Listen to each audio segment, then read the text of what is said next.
सधैँ फुल्ने बारमासे फुल अहिले पनि फुलेछ।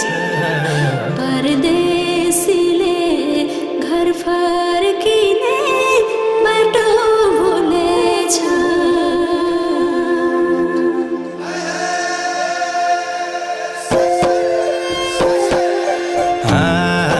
सधैँ फुल्ने बारमासे फुल अहिले पनि फुलेछ। सधैँ फुल्ने बारमासे फुल अहिले पनि फुलेछ।